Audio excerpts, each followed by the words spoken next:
In the first few years of life, your child's brain is doing something remarkable. Every single second, it's forming up to 1 million new neural connections. 1 million. Every second. And yet, most parents don't experience this stage with awe. They experience it with pressure. Because everywhere you turn, you're told your child needs more. More educational toys, more structured activities, more programs, more stimulation. It creates a quiet fear that if you're not constantly adding something, your child might be missing a critical opportunity. But here's what research shows, and what rarely gets said clearly enough. You don't need expensive toys. You don't need elaborate systems. You don't need to become an expert. What your child's brain actually needs is already woven into everyday life. It's supported by a handful of simple habits that fit naturally into your routine, and that most parents underestimate because they look too ordinary. Let's walk through them. The first habit is called serve and return, and it's the foundation of early brain development. When your baby babbles, you respond. When they point at something, you name it. When they hand you a toy, you acknowledge it and give it back. It's a back and forth exchange, like a slow, gentle conversation. Each time this happens, your child's brain is practicing communication, learning turn-taking, and strengthening emotional connection. These moments build the neural circuits responsible for language, self-regulation, and secure attachment. So when your toddler brings you the same toy again and again, it isn't random or annoying. It's their brain asking for connection and growing through it. The second habit is reading just one picture book a day. Many parents wonder why this matters when their child can't read yet. But reading aloud exposes children to far more language than everyday conversation alone. One book a day adds up to tens of thousands of additional words each year, richer words, more varied sentence structures, and new ideas. Reading also activates multiple areas of the brain at once: language, attention, imagination, and early literacy. Just as importantly, it builds a positive emotional association with books. When reading feels calm, safe, and connected, children carry that relationship with learning into later life. The third habit is maintaining a consistent sleep routine. This may sound simple, even boring, but it's one of the most powerful supports for brain development. A predictable rhythm, similar steps, similar timing, signals safety to the nervous system. During sleep, the brain consolidates learning, strengthens useful connections, and clears out what isn't needed.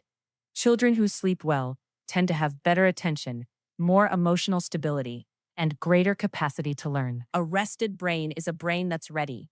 The fourth habit is allowing small, manageable struggles. This can feel counterintuitive, especially when you want to help. But when a child tries to stack blocks and they fall, or struggles to fit a shape into the sorter, pausing before intervening gives their brain a chance to work. These brief moments of frustration build problem-solving skills, resilience, and self-regulation. They strengthen the prefrontal cortex, the part of the brain responsible for planning, focus, and impulse control. When children work through something on their own, even briefly, those neural pathways grow stronger. The fifth habit is letting children help, even when it slows things down. Young children are capable of far more than we often expect. Handing you laundry, watering plants, sorting utensils. These activities aren't chores, they're opportunities to practice planning, sequencing, coordination, and flexibility. Helping also builds confidence. When children feel capable and included, their brain releases dopamine, reinforcing motivation and learning. Participation matters more than perfection.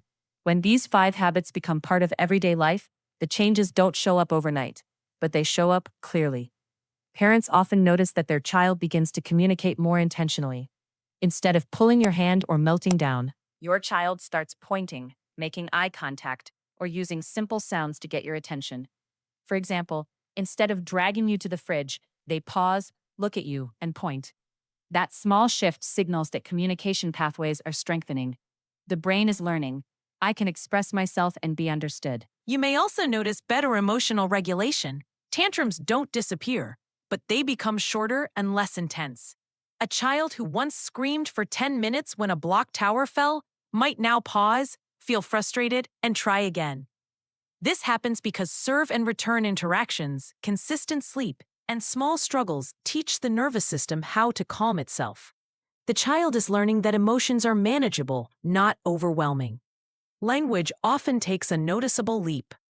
Children exposed to daily reading and responsive interaction tend to use more words, combine them earlier, and understand more complex instructions. For instance, instead of just saying ball, your child may start saying big ball or ball go.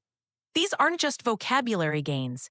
They reflect growing connections between language, memory, and meaning. Another common change is improved attention and focus. Children who help with everyday tasks or are allowed to work for small challenges often stay engaged longer during play. You might see your child complete a puzzle they previously abandoned, or listen through an entire short story instead of flipping pages and walking away. Their brain is practicing sustained attention in low-pressure ways. Social engagement also becomes more natural. Children begin to imitate more, seek shared experiences, and include you in their play. A toddler who once played silently may start bringing you toys, showing you what they've built, or copying your actions during play. These moments reflect growth in empathy, joint attention, and social understanding. Perhaps most importantly, children develop a growing sense of confidence and capability. When they're allowed to help, to try, and to struggle safely, they begin to see themselves as competent. You might hear phrases like, "I do it," or see pride after completing a simple task. That confidence isn't just emotional, it's neurological.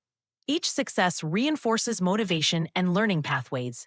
Taken together, these changes often feel less like dramatic leaps and more like a steady unfolding. Parents describe their child as more connected, more communicative, more resilient. Not because they pushed harder, but because they created an environment where the brain could organize itself naturally. That's the power of these 5 habits. They don't force development, they support it. And when the brain is supported in this way, through connection, consistency, and everyday interaction, progress doesn't just happen, it compounds. You're still watching at this point, it means you genuinely care about your child's emotions, behavior, and future. And that alone is already the most important first step in parenting.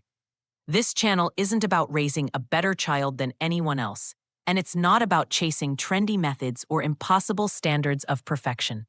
I'm not here to overwhelm you or make you feel like you're falling behind. I'm here to walk alongside you, to help you understand your child more deeply, build a stronger emotional connection, and support their development in ways that are grounded in science, but led by compassion. Because parenting isn't about doing everything. It's about noticing, responding, and showing up with presence, patience, and love, exactly where your child is. If that's the kind of parenting you're striving for, you're in the right place.